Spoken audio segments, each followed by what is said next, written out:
ዘአብየለ መንግሥቱ ለክርስቶስ መንግሥቶ ወጽድቆ ዘአወፈየኒ አወፈይኩከ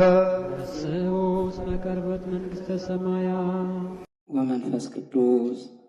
አሃዱ አምላክ ዘለዓለም ሥላሴ ዝኸበርኩም ዝኸበርክን ምእመናን ወምእመናት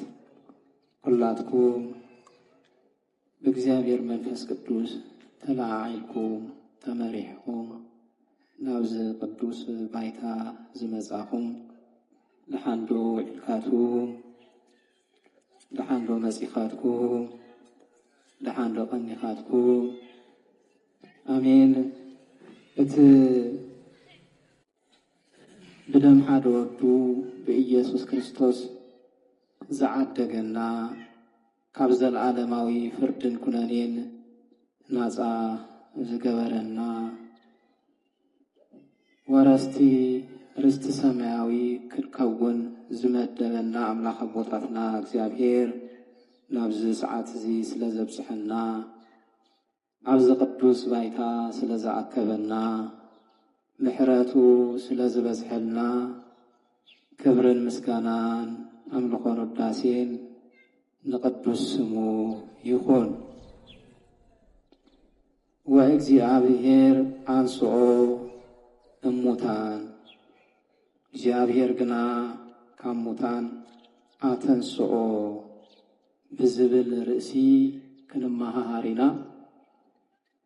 አቀዲመ ግን ክርስቶስ ተንሥአ እሙታን አሰሮ ለሰይጣን ሰላም ኮነ። አሜን። ከምቲ ዝበልናዮ ንዓድና ናይ ፍስሓ ናይ ሓጎስ ናይ ሰላም ግዜ የምፅአልና ከምቲ ብትንሣኤኡ ሰላም ዝሰበኸልና ሕዚ እውን እንተኾነ ኣብ ቅድሚትና ብዙሕ ዘፍርሕ ነገር ኣሎ እዩ እሞ እቲ ዘፍርሐናን እቲ ዘስገአናን ነገር ወጊዱ ፍጹም ሰላም ይግበረልና። አምላኽ ግና ካብ ምዉታት አተንስኦ ከም ዝፍለጥ ድሕሪ ትንሣኤ ዘለዉ መዓልታት ናይ ጎይታና ናይ መድሓኒትና ናይ ኢየሱስ ክርስቶስ ትንሣኤ እነበስረሉ ብዛዕባ ትንሣኤኡ እንነጋገረሉ ጎይታ ኢየሱስ ክርስቶስ ንሞት ስዒሩ ሙስና መቃብር አጥፊኡ ከም ዝተሰአ ንዘይኣመኑ ንኸኣምኑ እንእውጀሉን እንሰብከሉን ንዝኣመና ንዝኣመኑ ድማ እዚ እናዘኻኸርና ወትሩ ሓጎስ ክስምዖም መንፈሳዊ ሓጎስ ኣብ ውሽጦም ክመልእ እንገብረለን መዓልታት እየን ማለት እዩ። እዚ ስለ ዝኾነ ድማ ከም እግዚአብሔር ኣቦና ቅዱስ ፍቃድ ኣብ ግብረ ሐዋርያት ምዕራፍ 13 ፍቕዲ 30 ዘሎ መበገሲ ቃል ብምግባር ክንነጋገር ኢና ማለት እዩ። አምላኽ ግና ወይ እግዚአብሔር ግና ካብ ምዉታት አተንስኦ ንመን መን እዩ ካብ ምዉታት ዝተንስአ? መን ድዩ? ካብ ሙታን ተፈልዩ ዝተልዓለ መን እዩ? ኢየሱስ ክርስቶስ። እዚ አተንስኦ ዝበሃል ሎ ከመን እዩ? እግዚአብሔር አቦ እግዚአብሔር አብ። ምክንያቱ ድማ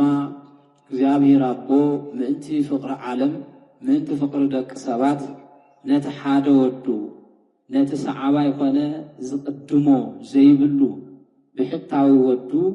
ናብዚ ምድሪ እዚ መጺኡ በጃ ክኾኖ እንታይ ገይርዎ እዩ? ሊኢኽዎ እዩ ናብዚ ምድሪ እዚ ማለት እዩ።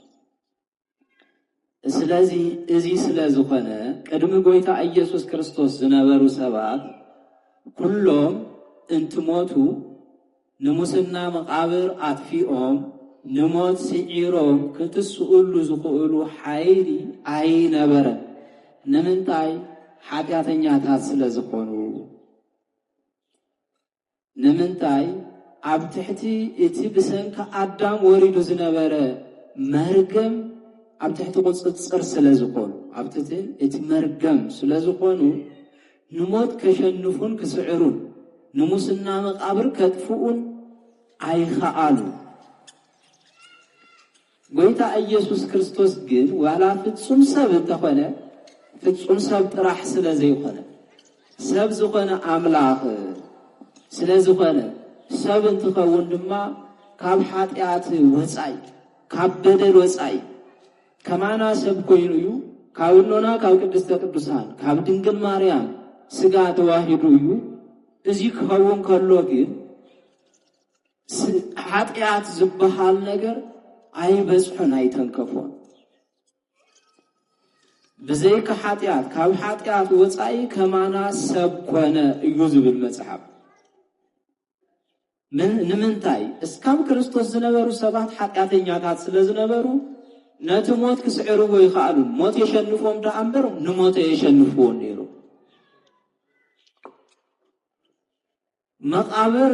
ሒዙ የትርፎ ነይሩ ነቲ ስግኦም እምበር ነቲ መቃብር ነቲ ሙስና መቃብር አጥፊኦም ክልዓሉ ዝኽእሉሉ ኃይሊ አይነበረን ጎይታ ኢየሱስ ክርስቶስ ግን ኃጢአት ዘይብሉ በኃጢአት ዘይኽሰስ ማንም ክኸሶን ኣብ ልዕሊኡ ክፈርድን ዝከኣሎ የለን ንምንታይ ኃጢአት ስለዘይገበረ እዚ ስለዝኾነ ድማ ንሞት አሸኒፉ ተላዒሉ እዩ እምበኣር ሐዋርያ ቅዱስ ጳውሎስን በርናባስን ኣብ አንጾኪያ ዝተናገርዎ ንግግር እዩ ድሕሪ ጎይታ ኢየሱስ ክርስቶስ ምልዓሉ አይሁዳውያን ሰንቢሎም እዮም ተደናጊጾም እዮም እቶም ሓለው ኢሎም መቃብር ክሕሉ ዝገበርዎም ሰባት እቲ ዝተፈጠረ ኩነታት ብለይቲ ሰንበት ዘጋጠመ ኩነታት ግልጽ ክነግርዎም ከለው ሰንቢሎም ደንጊጾም እዮም ምክንያት የደንግጽ እዩ أقدموا أنتم أيهوداوያን ስጋአቶም ንሱ እዩ كل عالية كتنسئية يبن نيرو إيو إذي سمع نيروم يوم أبستفل عليه معالتات أبستفل عليه سبكتاتو يناغر نيرو إيو مغنياتو أمز حفتي تنويت بزعبو تناغيرو إيو مكرا كم زقبال أبيد أيهوداوያን كم زودق مس حاتياتنياتات حاتياتنيا زي غننهالو مس حاتياتنياتات كم زقصر مس بدلنياتات كم زقصر تصحيفو እዩ እዚና አልዕለ ነጊሩዎም ካወኸ አመስ ቀል ተሰቂሉ ከም ዝመውት ከም ዝቅበርሞ አብሳልሳይ መዓልቱ ከም ዝልዓል ይናገር ስለዝነበረ እዚ ስለዝፈጡ አይሁዳውያን ናብ ጲላጦስ ከይዶም መቃብር ክሕለለው ዝብል ሐሳብ አቀሪቦም ነይሮም መቃብር እንታይ ክሕለለው ጎይታ ኢየሱስ ክርስቶስ ተቀበረሉ መቃብር እንታይ ክኸውን ሓደ بناي بيلاطوس ማህተምን بناي አይሁዳውያን ማህተምን ክሕተመለው ሪኩም ምንተማን ሲኖም ማለት ነው ናይ ክልቲአቶም ምልክት ከዓፎ ቀጽሉ ድማ ንስጋ ጎይታ ኢየሱስ ክርስቶስ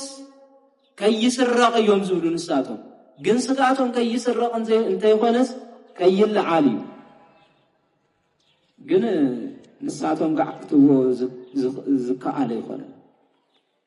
ለተንሳኤ ጎይታ ኢየሱስ ክርስቶስ ከተርፍ ዝቃሎ ማንም ሐያል የዝብል የለን ክልውነ ይኸል ስለዚህ አሐልዮም ግን የተሳቀም ጎይታ ኢየሱስ ክርስቶስ ክትሰአሉ አብዝግባ ሰዓት ተሲኡ ንሞተ ሸኒፉ ሙስና መቃብር አጥፊኡ መግነዝ እንተይ ማንም ሰብ እንተይ ፈትሐሉ መቃብር ዝኾነ ይኹን ሰብ እንተይ ከፈተሉ ብሕቱም መቃብር ማለት حيال أملاك سلزقنا كم تأيهوداويان زحسبوه سبت رح سلزقنا تصوم سافتصوم أملاك سلزقنا كل زكالو سلزقنا نموت كشان نبي يمسيو نتموت تبهالة دياولو سرسوك قد كت يمسيو بعلات عرب نعوقت كتول أو إلى تنسى دما نتموت سبهال كاو آدم اسكاب كريستوس نزنبر سبات حيزو زترف زنبره نعوك شنف حايل زرخوا سب أي نبر النجر جن قويتا إيسوس كريستوس جن نزموت نزن بزو حظ شنف موت سعروه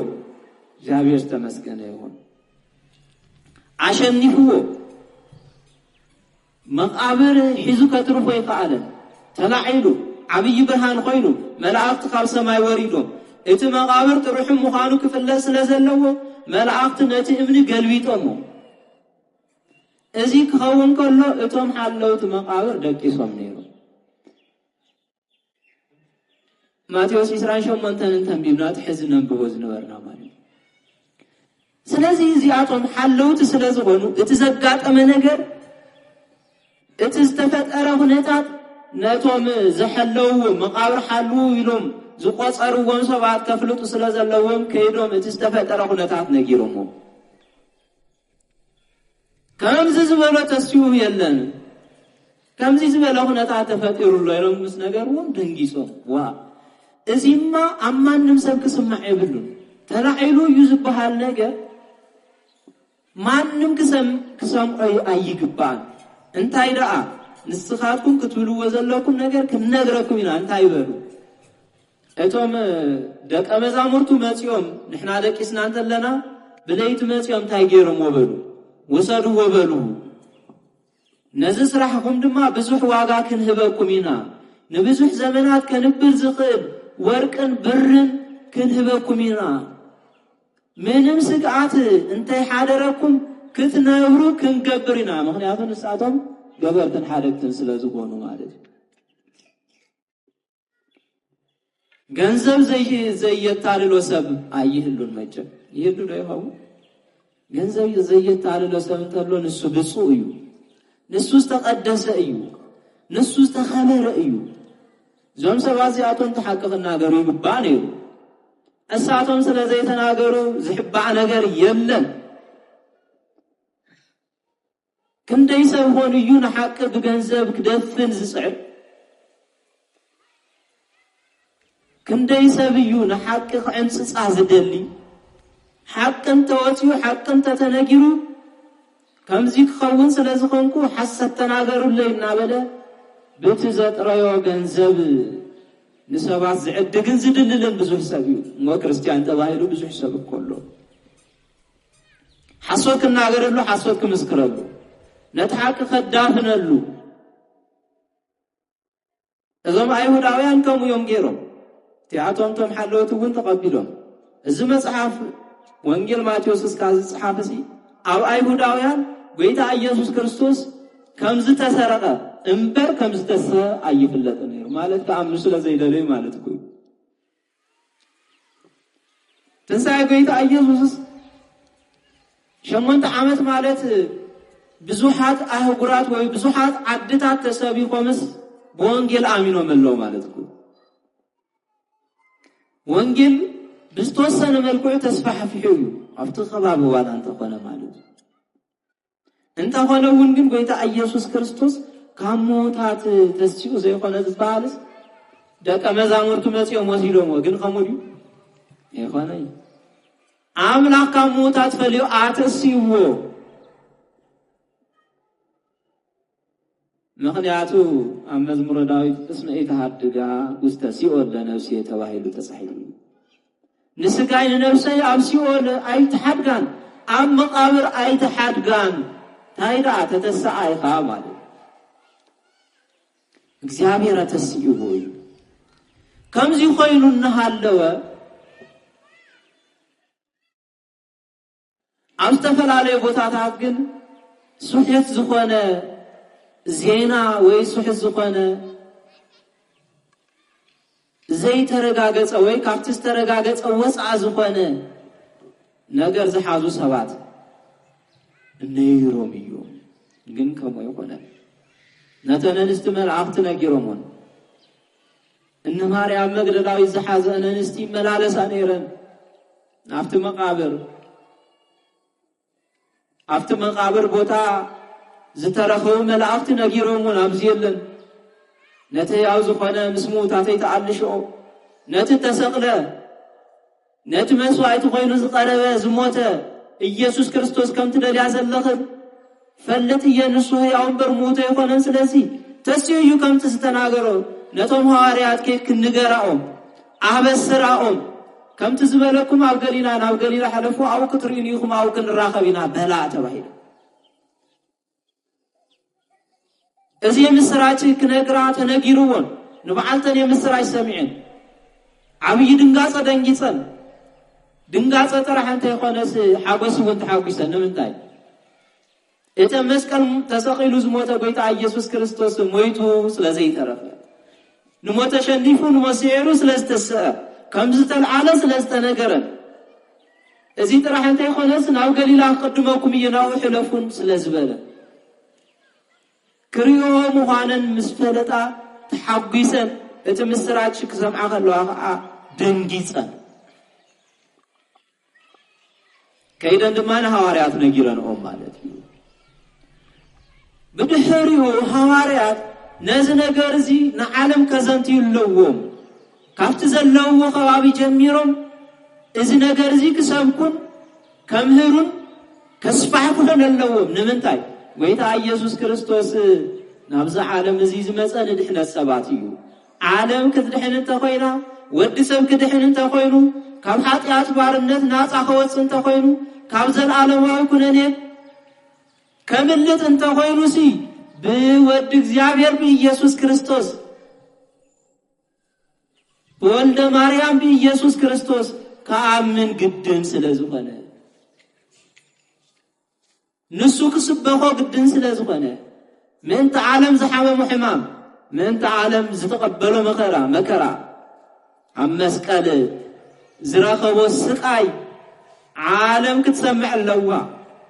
ሰሚዓ ናብ እምነት ክትመጽእ ኣለዋ እዚ ጥራሕ እንተ ይኾነስ ኣይሁዳውያን ሰቂሎም ከም ዝቐተልውን እግዚአብሔር አቦ ካብ ሙታን ፈልዩ ከም ዘተስዖን ክፈልጡ ስለዘለዎም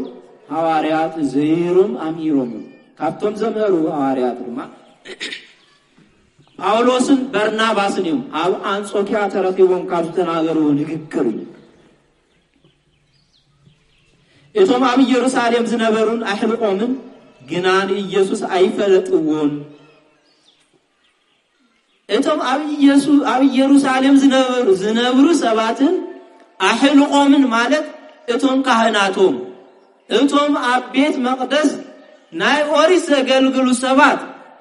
ንኣገልግሎት ዝተሾሙ ንትምህርቲ ዝተሾሙ መስዋዕቲ ንከቅርቡ ዝተሾሙ ሰባት ንሳቶም ምስ ህዝቦም ንመን ይፈለጥዎን ንጎይታ ኢየሱስ ክርስቶስ ኣይፈለጥዎን ይሕዝንና ኣብዚ ዘመን እዚውን ቤተ ክርስቲያን ብዛዕባ ኢየሱስ ክርስቶስ እናወጀት እናስተምሃረት ንኢየሱስ ዘይፈልጥ እኮ ብዙሕ ክህሊ ይኽእል እዩ ይህሉ ደኸው ወይ ህሊ ይኸውን ክርስቲያን እየናበለ ግን ብዛዕባ ክርስትናኡ ዘይፈልጥ እንተኮይኑ እኮ ንኢየሱስ ክርስቶስ ኣይፈልጦን ማለት እዩ ምክንያቱ ንኢየሱስ ክርስቶስ ዝፈልጥ ሰብ ብዛዕባ ክርስትናኡ ምንም ኣይጠቅሞን ክርስቶስ ይፈልጥ እዩ ማለት እዩ ልብ ክንብል ይግባእ እዞም ሰባት እዚኣቶም ኣብ ኢየሩሳሌም ዝነበሩ ኣይሁዳውያን ምስ ሓለቕቶቶም ምስቶም ፈሪሳውያን ዝበሃሉ ምስቶም ጸሓፍቲ ዝበሃሉ ምስቶም ካህናት ዝበሃሉ ምስቶም መምህራን ሕግ ዝበሃሉ ሁሉም ማለት እዩ እዚኣቶም ንኢየሱስ ኣይፈለጥዎን ነይሮም እቲ ሰንበት ዘንብብዎ ቃል ነቢያት እንተ የስተውዐሉ ምእንቲ ቃል መጽሓፍ ክፍጸም ንሞት ፈረድዎ ሪኹኑ በብሰሙኑስ ኣብ ቤተ መቅደስ ኦሪት ይንበብ ነይሩ ብዛዕባ ኢየሱስ ክርስቶስ ይንበብ ነይሩ ምክንያቱ ብዛዕባ ነቢያት ተነቢዮም እዮም ጽሒፎም እዮም ሙሴ እውን ኣብ ኦሪት ጽሒፉ እዩ በብግዚኡ ዝተልዓሉ ነቢያት እውን እቲ መንፈስ ቅዱስ ዘናገሮም ኣብ መጽሓፉን ጽሒፎም ስለዝኾኑ ኣብቲ እግዚአብሔር ዝምለኸሉ ቦታ ኣብቲ መስዋዕት ኦሪት ዝቐርበሉ ቦታ ቀዳም ማለት እዩ ሰንበት ማለት ናይ ዕረፍቲ መዓልቲ ቀዳም ስለዝነበረ ሰሙን ይንበብ ነገር ግን እቲ ዝንበብ ኣየስተውዕልዎን ስለዚ የስተውዕልዎን ኢየሱስ ክርስቶስ ይፈለጥዎን ብዛዕባ ኢየሱስ ክርስቶስ ይንበብ ነገር ግን ንሳቶም የስተውዕሉ ነይሮም ምሳይዲኹም የለኹም እንግዲህ እግዚአብሔር ምስኩላትና ይሁን ኣብ ቤተ ክርስቲያን ዝንበብ ንባብ ክነስተውዕሎ ይግባአና እዩ እንተ ዘይስተውዕልናዮ ሓደጋ ኣለዎ ጥፍአት ኣለዎ ስሕተት የምጽእ በተሽዑ ዝነበሩ አይሁዳውያን ጎይታ ኢየሱስ ክርስቶስ ኣብ ዝነበረሉ እዋን ዝነበሩ ዋላ ቅድሚኡ ዝነበሩ እንተኾኑ ነቲ ኣብ ቤተ መቅደስ ኦሪት ዝንበብ ዝነበረ ብዛዕባ ኢየሱስ ክርስቶስ ዝንበብ ዝነበረ ንባብሲ ኣየስተውዕልዎን ነይሮም ስለዚ ምእንቲ ቃል መጽሓፍ ክፍጸምስ ንሳቶም እንታይ ገይሮሞ ምእንቲ ቃል መጽሓፍ ክፍጸም ንሞት ፈረድዎ እንተ ዘፈልጡ እንተ ዘስተውዕሉ ነይሮም ክድሕኑ ነይሮም ንበዓልቶም በኢየሱስ ክርስቶስ ከአምኑ ነይሮም ዘላለማዊ ሕይወት ክረኽቡ ነይሮም ግን ኢየሱስ ክርስቶስ ዝሰቅሎ ክስእን ነይሩ ዲዩ ክስእን ነይሩ ዶ አይስእን እንታይ ኮይኑስን ክስቀል እኮ ይመጽእ ምንታና በጃ ክኸውን ይመጽእ ግድን ግን እዞም ሰባት ሲኣቶም ብዛዕባ ብዙሕ ግዜ እናተነበ ኣብ ወርሕስ ክንደይ ግዜ ይንበብ ማለት እዩ 4 ግዜ ቀዳም ማለት እዩ ኣብ ሰሙን ሓደ ግዜ መጽሐፍቲ ኩለን ብዛዕባ መን ይናገራ ናብ ኢየሱስ ክርስቶስ ዘመላኽታ እዚ ኮይኑና ሃለወ ግን ስለዚ ዝተውዕሉ እቲ ቃል መጽሐፍ ምን ክፍጸም ንሳቶም ፈረድዎ ታይኹን ኢሎም ይሙት ኢሎም ፈረድዎ ናብ ሞት ዘብጽሕ በደል እኳ እንተ ዘይረኸብሉ ክቀትሎ ንጲላጦስ ለመንዎ ታምዝገርም ግብረ ሐዋርያት ምዕራፍ 13 ካብ 27 ጀሚርና ንፍቅ ከለና ናብ ሞት ዘብጽሕ ዋላ ሓደ በደል እኳ ዘይረኸብሉ ንሃሎስ ንጲላጦስ እንታይ ስቀሎ ንጲላጦስ ከድሕኖ እኳ እንተ በለስ ብፍጹም ከይተድሕኖ ጲላጦስ እቲ ሮማዊ መስፍን ማለት እዩ ክቀትሎ ንጲላጦስ ለመንዎ ኩሉ ነቲ ብዛዕባው ዝተጻሕፈ ምስ ፈጸሙ ኸዓ ካብ መስቀል አውሪዶም ናብ መቃብር እተውዎ ኣብ መስቀል ይሙት ተሰቂሉ ይሙት ኢሎም ምስ ፈረድዎ ወይ ጲላጦስ ክፈርድ ምስ ገበርዎ ኣብ መስቀል ምንታና መስዋዕት ኮይኑ ቀሪቡ ኣብ መስቀል ክቅበሎ ዝግባእ መከራ መስቀል ኩሉ ተቀቢሉ ብድሕሪው ቅዱስ ስጉኡ ካብ ቅዱስ ነፍሱ ምስተፈለየ ቅዱስ ነፍሱ ካብ ቅዱስ ስጉኡ ምስተፈለየ ታይ ገይሮሞ ናብ መቃብር ካብ መስቀል አውሪዶም ናብ መቃብር እተውዎ ከም ተዓንቶ ዝወናዩ ኣብ መቃብር ታይ ገይሮሞ ከይስረቕ ኢሎም ሓልዮሞ ግን ከይስረቕ ዘይኮነ ስጋቶም ከይትስእ እዩ ግን ካብ ስጋቶም ትስጋቶም ይተረፈን ንሳቶም ዋላ ከምዚ ቀቲሎም ሰቂሎም ቀቲሎም ናብ መቃብር ዋላ እንተ ወረድዎ ግን እግዚአብሔር እንታይ ገይሩ እግዚአብሔር ግና ካብ ሞታት ታየሩ አተሶ እግዚአብሔር ተመስገነ ይሁን ጎይታ ኢየሱስ ክርስቶስ ንሞት ተሸኒፉ እንተዘይትስ ነይሩ ኩሉ ዝክርስትና ዝበሃል ነገር ከንቱ እዩ ዝኸውን ምድሓና ብምንታይ ይረጋገጽ ንሕና ከምንትስ ካብ ዝፈርስ ናብ ዘይፈርስ ከም ንቕየር ወይ ከም ንሕደስ ብምንታይ ክረጋገጽ ነይሩ ኣይምተረጋገጽ ካብ ዘለዓለማዊ ፍርዲ ናፃ ምውፃና ብምንታይ ክረጋገጽ ነይሩ ኣይምተረጋገጽን መረጋገጽ የብልናን ነይሩ ሕዝኸ እግዚአብሔር አቦ ካብ ሞታት ፈልዩ ስለዘተሶ ንሕና ሞይትና ከም ዘይንተርፍ አረጋጊጽና ኣለና ማለት እዩ ስለዚህ እግዚአብሔር ከምዚ ገይሩ ካብ ሞታት ተሶ ነቶም ካብ ገሊላ ናብ ኢየሩሳሌም ምስኡ ዝደየቡን ሕዝኻ ኣብ ቅድሚ ህዝቢ መሰኻኽሩ ኮይኖም ንዘለውን ብዙሕ መዓልቲ እንታይ ኮነ ተርአዮም ጎይታ ኢየሱስ ክርስቶስ ድሕሪ ትንሣኤ ሓንቲ መዓልቲ ኣይኮነን ተርአዩ ብዙሕ ግዜ እዩ ተርአዩ ን40 መዓልታት ዝኣክል በብግዚኡ ንሱ ኣብ ዝደለየሉ ግዜ እናተርአየ ንሓደስ ንኽልተስ እናተገለጸ የጽናዕኖም የምህሮም ነይሩ በሓደ ከለዉ እታ ትንሣኤ ምሸት እታ ዝተሰአላ ዕለት ንምሸቱ እውን እንተኾነ እቶም ሐዋርያት ኣብ ገዛ ተዓጽዮም እናሃለዉ ብዕፁ ገዛኣት ሰላም ንዓኻቶም ይኹን ኢልዎም ሓቂ اتجزا خفتو ليك يبلك ينقح قح ማለት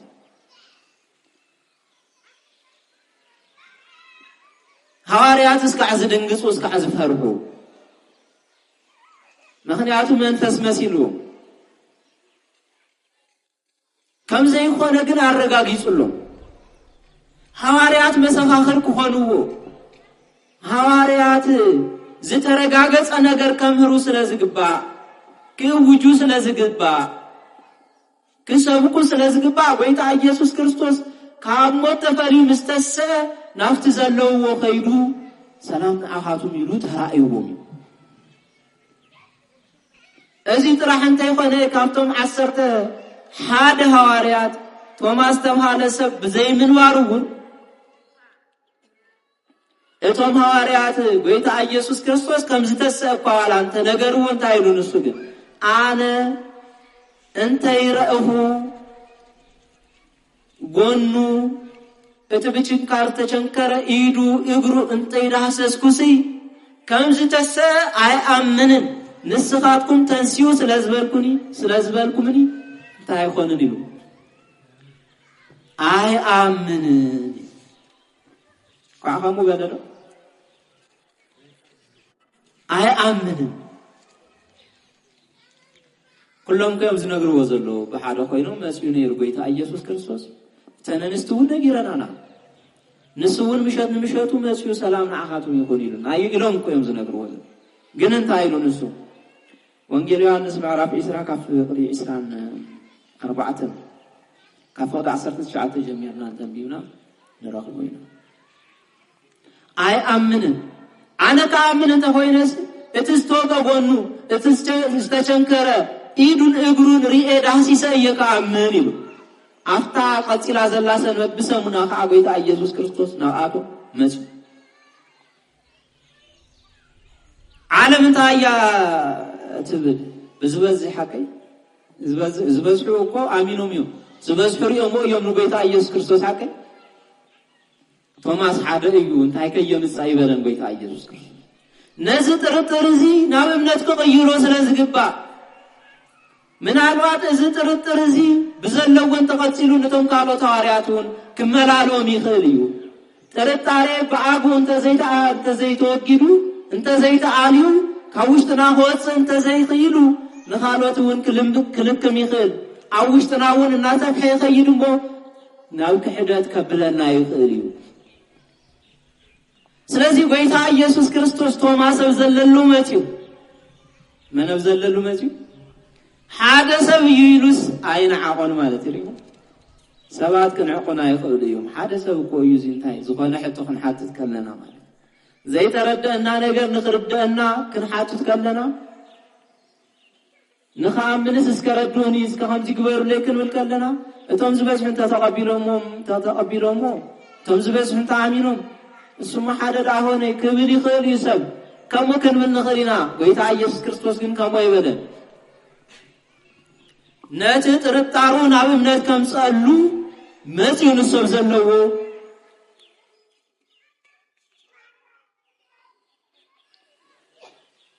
ሕዝውን እንተኾነ ብዕፁ ገዛኣትዩ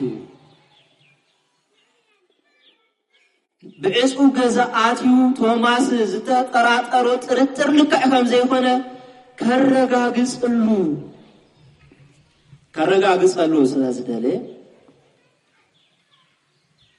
ታይሩ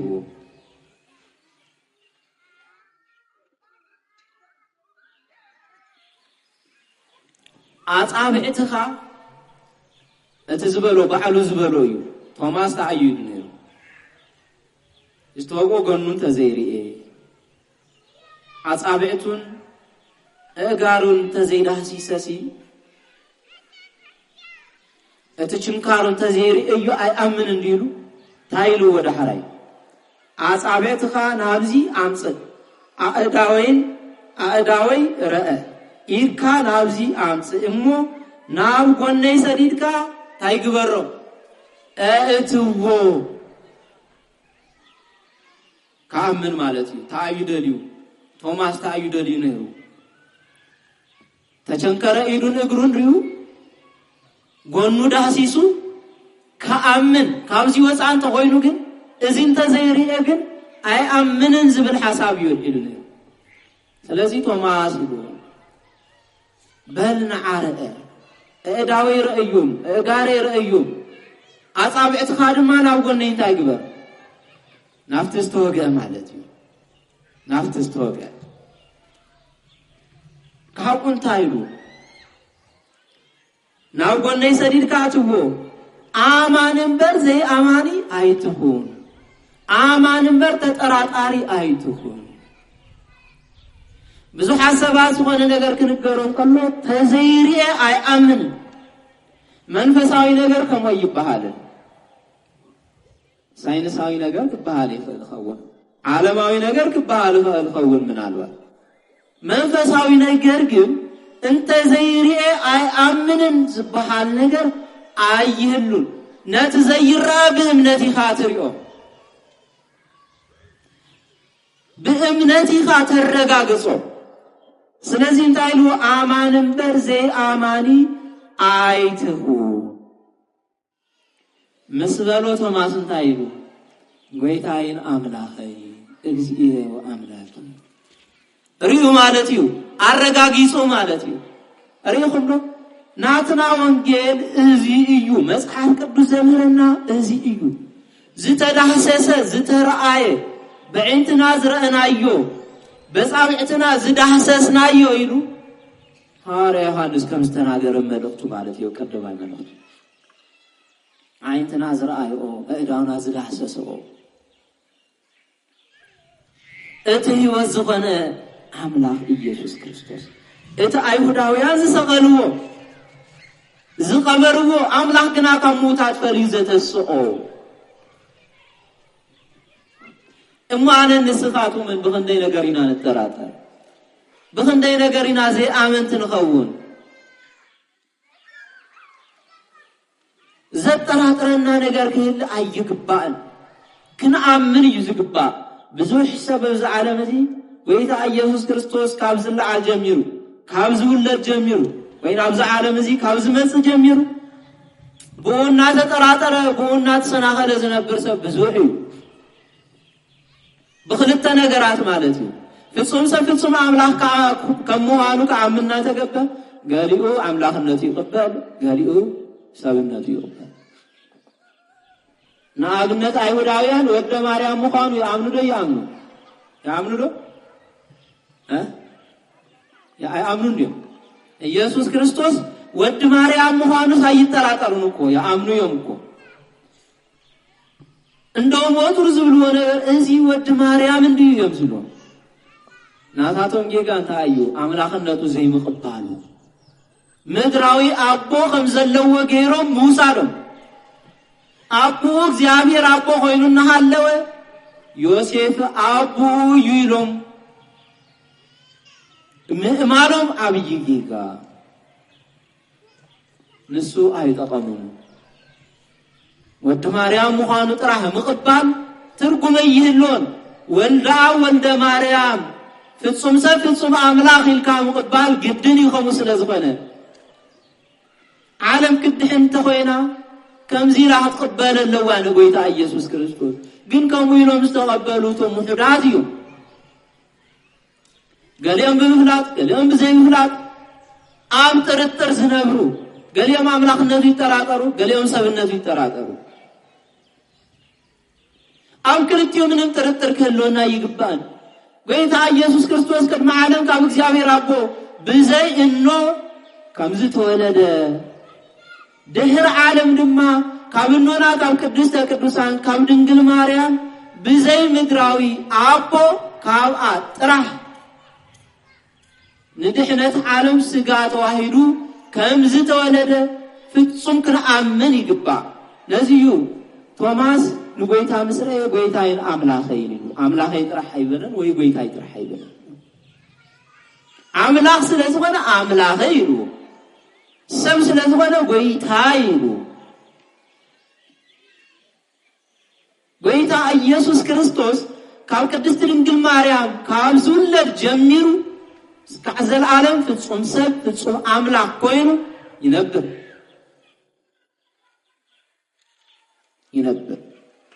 እዚህን ምርዳ እዩ ብዛዕባ ኢየሱስ ክርስቶስ ሰብ ከአምን እንተኮይኑ ብዛዕባ ክፈልጥ ኣለዎ ንምንታይ መሲኡ ታይ ጋጢሞ ንደቂ ሰባት ክብል እንታይ ከፊሉ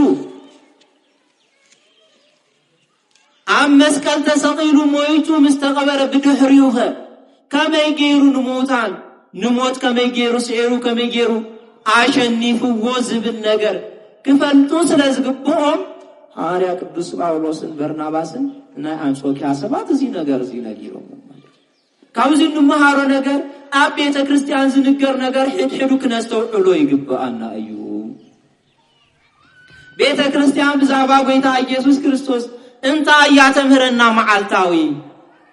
ክንፈልጥ ይግባአና ክንመጽእ ከለና ክነቀድስ ከለና ኪዳን ክነብጽሕ ከለና ኪዳን ብዛዕባ ኢየሱስ ክርስቶስ እንታይ እዩ ዝብል ክነስተውዕል ኣለና ምክንያቱ እቶም ዘስተውዕሉ ሰባት ናይ መጽሐፍቲ ኣብ መጽሐፍቲ ዝተጻሕፈ ብነቢያት ዝተነገረ ትንቢት ንኽፍጸም ታይ ስለዝገበሩ ብዘይ ምፍላጦም ብዘይ ምስተውዓሎም ኣብ ቤት መቅደሶም እናተነበበሎም እንሃለወ ብዛዕባ ግን ምንም አይፈለጡም ካውኸ ፈጸምቲ ትንቢት ኮይኖም ማለት ሰቀልቱ ጌታ ኢየሱስ ክርስቶስ ኮይኖም ማለት ተቃውምቱ ጌታ ኢየሱስ ክርስቶስ ኮይኖም ማለት እቲ ሮማዊ ዝኾነ ጲላጦስ ከድሕኖ የንትብልስ ከይተድሕኖ ስቀሎ ደአይሎም ለሚኖም ወይ ሰበ አዲሞም ሆ አቢሎም ከቀተል ገይሮም ስለዚህ ኣብ ቤተ ክርስቲያን ዝወሃብ ምህሮ ኣብ ቤተ ክርስቲያን ዝንበብ መንፈሳዊ ንባብ ዝቀርብ መንፈሳዊ ምስጋና ዝቀርብ መንፈሳዊ አምልኾ ክነስተውዕሎ እንተዘይኸይልና መጥፊና ክኸውን ይኽእል እዩ ማለት እዩ ሕዝን ሰዓቶም እኮ ጽቡቅ ገበርና እኮ እዮም ዝብሉ ነይሩ ማለት እዩ ንጌታ ኢየሱስ ክርስቶስ ከስቀሉ ከሎስ ንመን እዮም መፍትሖም ንበርባን እዮም መፍትሖም ሓቀ ነቲ ሽፍታ እዮም መፍትሖም እኮ